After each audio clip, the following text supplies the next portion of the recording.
learners, welcome back to our channel Chemistry Learners Hub. And sorry for the delay and inconvenience created by me. Without any late, let's get into the topic of this today's video is organic chemistry. So ఇక్కడ నేను organic కెమిస్ట్రీలో కొంచెం basic principles and టెక్నిక్యూస్ని generally ఏంటి organic chemistry అనేది idea రావడం కోసమే ఈ వీడియో చేస్తున్నాను. సో ఇందులో వచ్చేసి జనరల్ ఇంట్రొడక్షన్ తీసుకుంటే ఆర్గానిక్ కాంపౌండ్స్ అనేవి చాలా ఇంపార్టెంట్ రోల్ ప్లే చేస్తాయి to sustain life on earth అనమాట. It includes complex molecules like DNA and proteins. Generally, these are present in our body, skin, hair. So organic అంటేనే these are the compounds అన్నీ involve అయి ఉంటాయి. So కెమిస్ట్రీలో organic chemicals అనేవి ఎక్కడ appear అవుతాయి, ఎందుకు యూజ్ అవుతాయంటే మెటీరియల్స్ లైక్ క్లాతింగ్లో, ఫ్యూయల్స్లో, పాలిమర్స్, డైస్ అండ్ మెడిసిన్లో యూజ్ చేస్తూ ఉంటారు. సో జనరలీ ఆర్గానిక్ కెమిస్ట్రీ అంటే ఏంటి అసలు? ఆర్గానిక్ కెమిస్ట్రీ అంటే ఇది మొత్తం స్టడీ ఆఫ్ కార్బన్ ఉంటుంది along with the elements such as hydrogen, oxygen, nitrogen, sulphur, phosphorus and halogens. అంటే ఇది స్టడీ ఆఫ్ కార్బనే ఉంటుంది. అంటే కార్బన్తో పాటు కార్బన్తో అటాచ్ అయిన వేరే ఎలిమెంట్స్ కూడా ఉంటాయి దీనిలో. ఆ మొత్తం స్టడీనే ఆర్గానిక్ కెమిస్ట్రీ అనేసి అంటారు. So what about inorganic chemistry? Organic chemistry అంటే స్టడీ ఆఫ్ కార్బన్ అని చెప్పాం కదా. సో ఇన్ఆర్గానిక్ కెమిస్ట్రీకి వచ్చేసరికి study of the elements other than the carbon. Carbon కాకుండా మిగిలిన ఎలిమెంట్స్ చాలా ఉన్నాయి కదా, సో వాటి స్టడీని ఇన్ఆర్గానిక్ కెమిస్ట్రీ అంటారు. సో ఇక్కడ స్టార్ట్ అయింది ఆర్గానిక్ కెమిస్ట్రీ అంటే ఫస్ట్ 1815లో బెర్జీలియస్ అనే ఒక స్వీడన్ సైంటిస్ట్ ఉన్నారు. సో అతను ఏం చెప్పారంటే ఆర్గానిక్ కాంపౌండ్స్ అనేవి ఫామ్ అవ్వడానికి ఒక వైటల్ ఫోర్స్, అంటే ఒక ఇంపార్టెంట్ ఫోర్స్ ఏదో పని చేస్తుంది, సో అవి అలా ఫామ్ అవ్వడానికి రీజన్ అది అని అన్నారు. But it was proved as wrong in 1928 by Wohler. ఈయన ఒక జర్మన్ సైంటిస్ట్ అనమాట. సో అలాంటి ఫోర్సెస్ ఏమి ఉండవు, దాని ద్వారా ఆర్గానిక్ కాంపౌండ్స్ అనేవి ఫామ్ అవ్వవు. సో ఈయన ఎలా డిస్ప్రూవ్ చేశారంటే ఈయన ఒక ఆర్గానిక్ కాంపౌండ్ని సింథసైజ్ చేశారు. దాని పేరు వచ్చేసి urea. From an inorganic compound నుంచి ఒక ఆర్గానిక్ కాంపౌండ్ని సింథసైజ్ చేసి చూపించి ఎటువంటి వైటల్ ఫోర్స్, ఇంపార్టెంట్ ఫోర్సెస్ అలాంటివి ఏమి ఉండవు ఆర్గానిక్ కాంపౌండ్స్ ఫామ్ అవ్వడంలో. సో ఈయన సింథసైజ్ చేసి చూపించారు. సో ఆ రియాక్షన్ చూద్దాం ఇప్పుడు ఎలా ఉండిద్దో. సో ఇక్కడ ఆయన తీసుకున్న ఇన్ఆర్గానిక్ కాంపౌండ్ వచ్చేసి అమోనియం సైనైట్ అండ్ ఫామ్లో వచ్చేసి NH4CnO. దాన్ని హీట్ చేసినప్పుడు యూరియా అది ఆర్గానిక్ కాంపౌండ్ అనేది ఫామ్ అవ్వడం జరిగిందనమాట. సో ఇలా జరుగుతుంది ఆర్గానిక్ కాంపౌండ్ ఫామ్ అవ్వడం అనేసి. నెక్స్ట్ వచ్చేసి 1845లో కోల్బీ అనే ఆయన అసిటిక్ యాసిడ్ని సింథసైజ్ చేశారు. అండ్ 1856లో బెర్తలాట్ అనే ఒక సైంటిస్ట్ మీథేన్ని సింథసైజ్ చేశారు.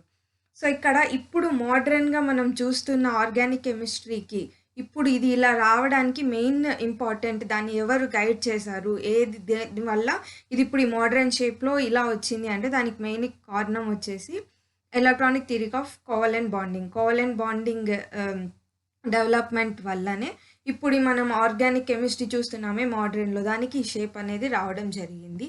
So why carbon only? ఎందుకు carbon? Why not other elements? So మనం ఏం చెప్పాము, ఆర్గానిక్ కెమిస్ట్రీ అంటేనే సో కార్బన్ అనేది ఉంటుంది, దానితో పాటు అది అటాచ్ అయిన వేరే ఎలిమెంట్స్ కూడా ఉంటాయి, హైడ్రోజన్, హాలోజన్, నైట్రోజన్, అదే సల్ఫర్, ఫాస్ఫరస్, అవన్నీ యాడ్ అవ్వి వాటిని మనం ఆర్గానిక్ కెమిస్ట్రీ అని చెప్పాము. Why carbon only? ఎందుకు కార్బన్ ఓన్లీ అనడానికి ఇక్కడ 2 రీజన్స్ ఉన్నాయి. The first one is catenation or self linking property. అంటే ఇప్పుడు ఒక కార్బన్ ఉంది, నేమ్ దాని కార్బన్ ఫస్ట్ కార్బన్ అనుకున్నాం, అండ్ దెన్ దాని పక్కన ఇంకొక కార్బన్ ఉంది, దాని సెకండ్ కార్బన్ అనుకున్నాం.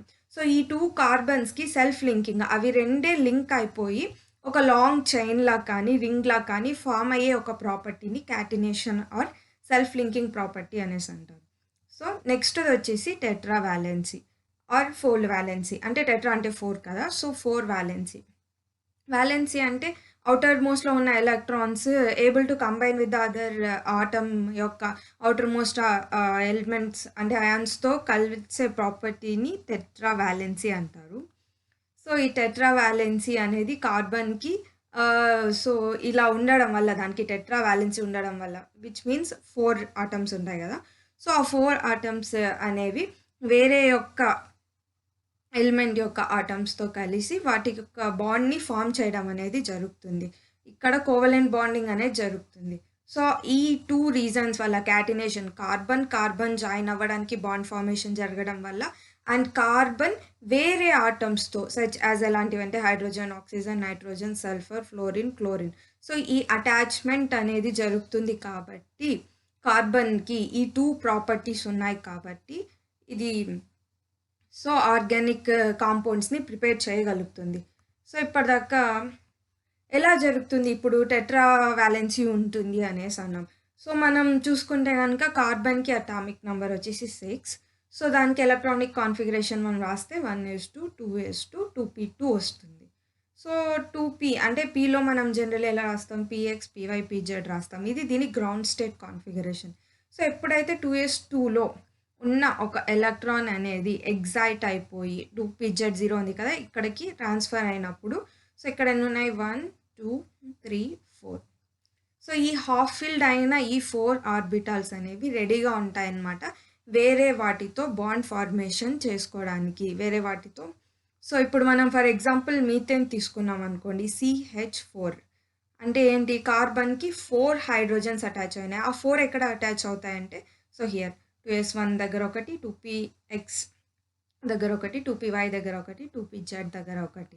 సో ఇలా అనమాట, ఇలా జాయినింగ్ అనేది జరుగుతుంది. సో ఇక్కడ కింద ఏమి ఇచ్చారంటే ఇక్కడ ఓవర్లాపింగ్ 3 బాండ్స్, ఇవన్నీ కూడా హైబ్రిడైజేషన్ టాపిక్లో వస్తాయి. సో మీరు ఒకసారి చదవాలనుకుంటే పాజ్ చేసుకొని చదవండి. అండ్ నేను నెక్స్ట్ వీడియోలో దీన్ని ఇంకా క్లారిటీగా ఎక్స్ప్లెయిన్ చేయబోతున్నాను. అండ్ దెన్ అసలు అప్పటి నుంచి చెప్తున్నాం కదా కోవలెంట్ బాండ్ అనేది ఫామ్ అవుతుంది. అసలు కోవలెంట్ బాండ్ అంటే ఏంటి, ఇది ఎలా ఫామ్ అవుతుంది అంటే, ఇప్పుడు మనం ఒక 2 ఆటమ్స్ తీసుకున్నాం అనుకోండి, 2 ఆటమ్స్ తీసుకున్నప్పుడు అందులో ఈక్వల్ నెంబర్ ఆఫ్ ఎలక్ట్రాన్స్ అనేవి 2 షేర్ చేసుకుంటాయి అన్నమాట ఆ 2 ఆటమ్స్ కూడా. సో ఇది షేరింగ్ ఆఫ్ ఎలక్ట్రాన్స్ అనేవి 3 టైప్స్ అయ్యుండొచ్చు. ఈ టైప్స్ చూస్తే కోవలెంట్ బాండ్ మీద ఫుల్ క్లారిటీ వచ్చేస్తుంది మీకైతే. సింగిల్ బాండ్ అనుకోండి, each atom contributes 1 electron for sharing. అంటే ఒక ఆటమ్ ఒక ఎలక్ట్రాన్ ఇస్తే ఇంకొక ఎలక్ట్రాన్ ఇస్తుంది. అప్పుడు ఎన్ని అవుతాయి 2, అంటే ఒక పెయిర్ అవుతుంది. ఈ పెయిర్ ఆఫ్ ఎలక్ట్రాన్స్ అనేవి షేరింగ్ చేసుకుంటాయి కాబట్టి సో సింగిల్ బాండ్, ఒక లైన్ అనేది ఫామ్ అవుతుంది. And then double bond same ఇలానే, ఏమంటే ఒక్కొక్క ఆటమ్ 2 ఎలక్ట్రాన్స్ని షేర్ చేసుకుంటాయి ఇక్కడ. సో అప్పుడు ఎన్ని అవుతాయి 2 పెయిర్స్ ఆఫ్ ఎలక్ట్రాన్స్ అనేది ఫార్మింగ్ డబుల్ బాండ్ని ఫామ్ చేస్తుంది. ట్రిపుల్ బాండ్ ఇక్కడికి వచ్చేసరికి ఈచ్ ఆటమ్ కాంట్రిబ్యూట్స్ 3 ఎలక్ట్రాన్, ఒక్కొక్క ఆటమ్ 3 ఎలక్ట్రాన్స్ స్థానం నుంచి ఇస్తుంది. సో అప్పుడు ఎన్ని అవుతుంది 3 pairs of electrons form triple bond. ఇది ఇంకా బాగా అర్థం అవడానికి నెక్స్ట్ ఎగ్జాంపుల్స్ చూపిస్తాను చూడండి. And then here single bond అనమాట. ఇక్కడ హైడ్రోజన్ అనేసి ఉంది.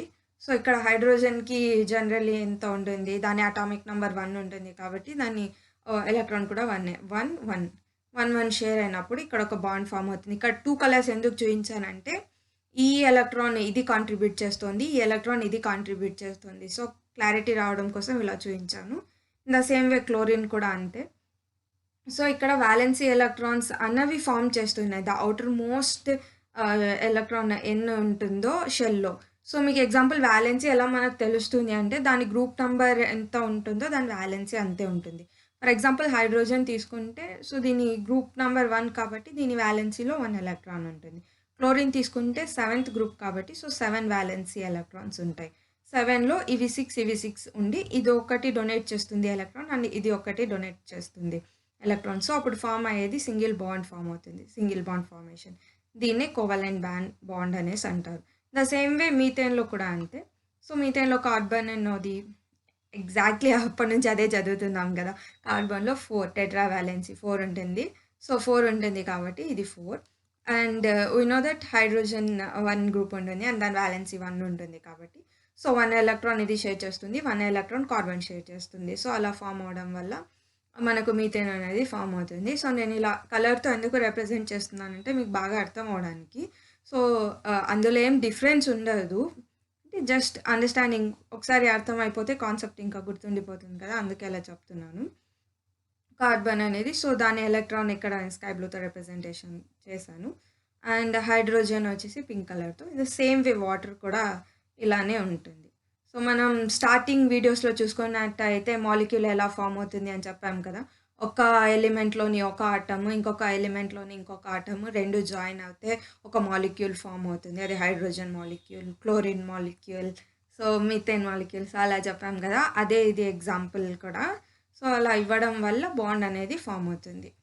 అండ్ దెన్ ఇంకా వీటికి ఎగ్జాంపుల్స్ ఏవి చెప్పుకోవచ్చు అంటే NH3, BF3, alkanes, halogens, acids etcetera వీటికి ఎగ్జాంపుల్ అనమాట సింగిల్ బాండ్ ఫార్మేషన్. సో దీన్ని ఎలా చూపిస్తారంటే జస్ట్ వన్ లైన్ వేసి చూపిస్తారనమాట. సో క్లోరిన్కి వన్ లైన్ ఉంది కదా, సో ఇది సింగిల్ బాండ్. సో ఇలా రిప్రజెంట్ చేస్తారు సింగిల్ బాండ్ని. నెక్స్ట్ వచ్చేసి డబుల్ బాండ్. దీని రిప్రజెంటేషన్ వచ్చేసి 2 లైన్స్ వేస్తాం అనమాట మనము. So for example carbon dioxide తీసుకుంటే కార్బన్ యాజ్ యూజువల్ మనకు తెలిసినట్టే 4th group tetra valency, 4 valency electrons ఉంటాయి. Oxygen 6th group, so 6 valency electrons ఉంటాయి. సో ఇక్కడ షేరింగ్ ఆఫ్ ఎలక్ట్రాన్ అనేది ఇలా జరుగుతుంది అనమాట. ఇక్కడ మనం ఏం చెప్పాము, ఒక్కొక్క ఆటమ్ 2 తన వైపు నుంచి 2 ఎలక్ట్రాన్స్ని షేర్ చేస్తుంది. సో ఇక్కడ కార్బన్ ఏమో 2 ఎలక్ట్రాన్స్ షేర్ చేస్తుంది అండ్ ఆక్సిజన్ కూడా 2 ఎలక్ట్రాన్స్ని షేర్ చేస్తుంది. సో అలాగే డబుల్ బాండ్ ఇక్కడ ఫామ్ అవ్వడం జరిగింది. అదేవిధంగా ఇథిలీన్. సో ఇథిలీన్ కూడా సేమ్ అలానే కార్బన్ అండ్ ఇక్కడ హైడ్రోజన్కి ఎలా షేర్ చేస్తుంది. మొత్తానికి మనం ఏంటి, సో ఇక్కడ మనం ఎందుకు కార్బనే వై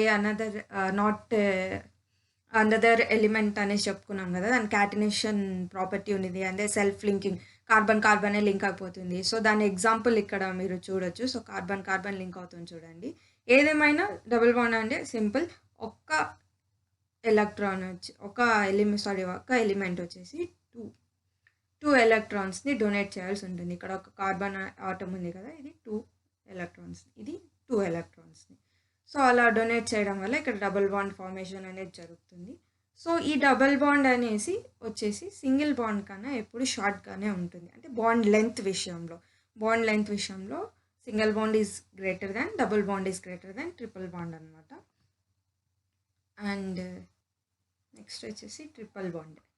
సో ట్రిపుల్ బాండ్కి వచ్చేసి ఎగ్జాంపుల్ నైట్రోజన్ అనమాట. సో నైట్రోజన్ మనం చెప్పుకున్నాం కదా ఇందాకనే, వ్యాలెన్సీ ఎలక్ట్రాన్స్ ఎలా తీయాలంటే దాని గ్రూప్ నెంబర్ తెలిస్తే మీకు వ్యాలెన్సీ ఎలక్ట్రాన్స్ ఈజీగా తెలిసిపోతాయి. So nitrogen 5th group element 5A కాబట్టి ఇక్కడ దానికి వ్యాలెన్సీలో 5 ఎలక్ట్రాన్స్ అనేది ఉండడం జరుగుతుంది. సో ట్రిపుల్ బాండ్ అంటే మనం ఏం చెప్పుకున్నాం, ఒక్కొక్క ఆటమ్ 3 ఎలక్ట్రాన్స్ని డొనేట్ చేయాలి. సో దీనికి ఎన్ని ఉన్నాయి, 5 ఉన్నాయి కాబట్టి 2 వదిలేస్తే ఇటు సైడ్ పెట్టుకుంటే ఇంకెన్ని ఉంటాయి, 3. సో ఆ 3 అనేది ఫామ్ అవడం వల్ల బాండింగ్ అనేది జరుగుతుంది. అండ్ దీనికి ఎగ్జాంపుల్ ఇంకొకటి వచ్చేసి అసిటలిన్ జరుగుతుంది. సో ఇక్కడ కార్బన్ ఇక్కడ 3, ఇది ఎగ్జాంపుల్ ఆఫ్ ట్రిపుల్ బాండ్. అంటే ఇక్కడ పక్కన మరి CH ఉంది కదా, ఇది సింగిల్ బాండ్ అయిపోతుంది అండ్ ఈ CH వచ్చేసి ఇది సింగిల్ బాండ్, ఈ CCకి మధ్యలో ఫామ్ అయింది మాత్రమే ట్రిపుల్ బాండ్. ఇది ఎగ్జాంపుల్ ఆఫ్ ద క్యాటినేషన్. మనం ఇంతకుముందు చెప్పుకున్నాం కదా, బాండ్ లెంత్ అనేది ఎప్పుడు కూడా సింగిల్ బాండ్కి ఎక్కువ ఉంటుంది and single bond is greater than, double bond is greater than triple bond అనమాట, as we said before. So మనం పైన ఉన్న ఎగ్జాంపుల్స్ అన్నీ డిస్కస్ చేయడం జరిగితే వాటన్నిటికీ కూడా ఇనర్ట్ గ్యాస్ కాన్ఫిగరేషన్ అనేది వచ్చింది. ఇనర్ట్ గ్యాస్ అంటే వాటి అవుటర్ మోస్ట్ ఆర్బిటాల్లో 2 or 8 ఎలక్ట్రాన్స్ ఉండాలి. ఫర్ ఎగ్జాంపుల్ ఇక్కడ ట్రిపుల్ బాండ్ ఎగ్జాంపుల్ తీసుకుంటే ఇక్కడ దీనికి ఎన్ని ఉన్నాయి, సో 5 ఉంటాయి. జనరలీ 5 ఉంటాయి. 5 ఉండి ఇక్కడ కోవలెంట్ బాండ్ అంటేనే షేరింగ్ ఆఫ్ ఎలక్ట్రాన్స్. సో ఇంకొక నైట్రోజన్ మనకు 3 ఎలక్ట్రాన్స్ అనేది షేర్ చేస్తుంది. సో 3 + 3 6 + 2 8. సో ఇదే విధంగా మీరు ప్రతి ఒక్క ఆటం చుట్టుపక్కల మొత్తం చూసుకుంటే దానికి ఖచ్చితంగా ఇనర్ట్ గ్యాస్ కాన్ఫిగరేషన్ 2 or 8 అనేది వస్తుంది. 2 అనేది జనరలీ హైడ్రోజన్కి వస్తుంది అనమాట, ఎందుకంటే ఇది ఒక ఎలక్ట్రాన్ షేర్ చేస్తుంది. ఇక్కడ కార్బన్ నుంచి ఒక ఎలక్ట్రాన్ వస్తుంది కాబట్టి 1 + 1 2 అవుతుంది. సో దీనికి కూడా ఇనర్ట్ కాన్ఫిగరేషన్ వస్తుంది. సో ఇలా చూసుకున్నప్పుడు పైన ఎగ్జాంపుల్స్ అన్నిటికీ చూసుకున్నప్పుడు ఇనర్ట్ కాన్ఫిగరేషన్ అనేది వస్తూ ఉంటుంది. నెక్స్ట్ క్యారెక్టరిస్టిక్స్ ఆఫ్ కోవలెంట్ కాంపౌండ్స్కి జనరలీ క్యారెక్టరిస్టిక్స్ ఇక్కడ ఇచ్చారనమాట. సో ఇవి జనరలీ మాలిక్యులర్ ఇన్ నేచర్. మనకు తెలుసు కదా మాలిక్యులర్ ఎలా ఫామ్ అవుతుందో, ఒక ఆటమ్ అండ్ ఇంకొక ఆటమ్ 2 ఎలక్ట్రాన్స్ని షేర్ చేసుకోవడం వల్ల మాలిక్యూల్ అనేది ఫామ్ అవుతుంది. It may be a single bond, double bond or triple bond, ఏదైతే ఏముంది అవి మాలిక్యులర్ నేచర్లో అయితే ఉంటాయి. సో కోవలెంట్ బాండ్ అనేది వీకర్ బాండ్ అనమాట. సో కోవలెంట్ బాండ్ అనేది ఒక స్ట్రెంగ్త్ ఉంటుంది కదా, దాని స్ట్రెంగ్త్ అనేది తగ్గిపోతుంది ఎప్పుడైతే బాండ్ లెంత్ ఇంక్రీజ్ అవుతుందో. సో మనం బాండ్ లెంత్ ఇంక్రీజింగ్ ఆర్డర్ ఏం చెప్పాము, single bond is greater than, double bond is greater than, triple bond అన్నాం కదా. సో బాండ్ స్ట్రెంత్ ఏం లేదు, దానికి రివర్స్ చేసేయడం అనమాట, triple bond is greater than, double bond is greater than single bond అనేసి. Further due to weak intermolecular forces, intermolecular forces అనేవి వీక్‌గా ఉంటాయి కాబట్టి అంటే ఈ వీక్ ఇంటర్మాలిక్యులర్ ఫోర్సెస్‌కి ఎగ్జాంపుల్స్ ఇచ్చారు ఇక్కడ. అవేంటివంటే van der Waals forces, hydrogen bond etcetera. So, ఇలాంటివన్నమాట. అండ్ వీటికి low melting points and boiling points కూడా ఉంటాయి. ఈ కోవలెంట్ కాంపౌండ్స్ అనేది వాటర్‌లో insoluble but soluble in non polar solvents like benzene. ఇక్కడ పోలార్, నాన్ పోలార్ అంటే పోలార్ అంటే అవి అయాన్స్‌గా డివైడ్ అయిపోతాయి. ఫర్ ఎగ్జాంపుల్ వాటర్ తీసుకున్నాం. వాటర్ ఫార్మ్‌లో H2O రైట్? సో, అందులో ఏంటి H+OH- అంటే 2 అయాన్స్‌గా విడిపోతున్నాయి. అవి పోలార్ అనమాట. దాని ఎగ్జాంపుల్. సో, ఇక్కడ non polar solvents like benzene. Benzene formula ఏంటి C6H6 అంటే దాన్ని మనం ఇలా అయాన్స్ లాగా విడిగొట్టలేమనమాట. సో, కాబట్టి ఈ కోవలెంట్ కాంపౌండ్స్ అనేవి ఇన్సాల్యుబుల్ ఇన్ వాటర్. వాటర్‌లో సాల్యుబుల్ అవ్వవు.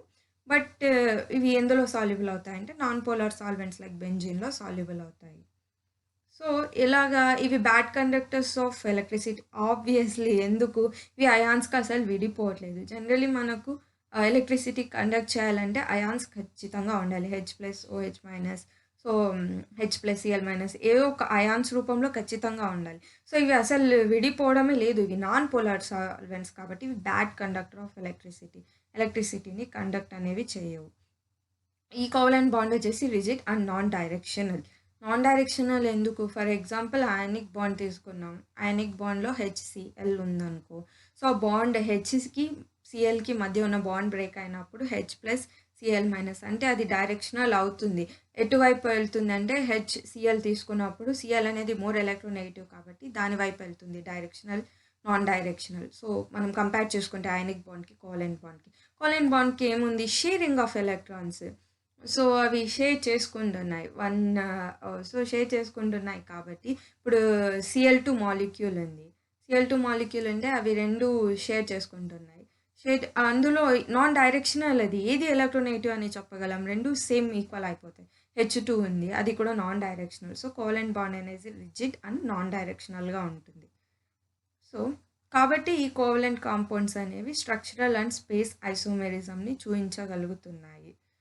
Okay, and then they show molecular reactions which are quite slow and complex. ఇవి మాలిక్యులర్ రియాక్షన్స్ ఎలా చూపిస్తాయంటే చాలా స్లో అండ్ చాలా కాంప్లెక్స్గా చూపిస్తాయి. సో, ఇక్కడితో మీకు అసలు కోవలెంట్ బాండ్ అంటే ఏంటి, వాటి క్యారెక్టరిస్టిక్స్ అంటే ఏంటి, జనరల్గా ఆర్గానిక్ కెమిస్ట్రీ అంటే ఏంటి ఒక ఐడియా వచ్చిందని అనుకుంటున్నాను. సో, నెక్స్ట్ వీడియోలో హైబ్రిడైజేషన్ గురించి నేను చెప్పబోతున్నాను.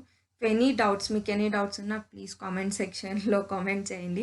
ఇప్పటి నుంచి రెగ్యులర్గా మీ కామెంట్స్కి ఆన్సర్స్ అనేది చేస్తాను. ఐఎమ్ రియల్లీ సారీ ఏదైతే సో వీడియోస్కి లేట్ అయిందో. I'm really very sorry.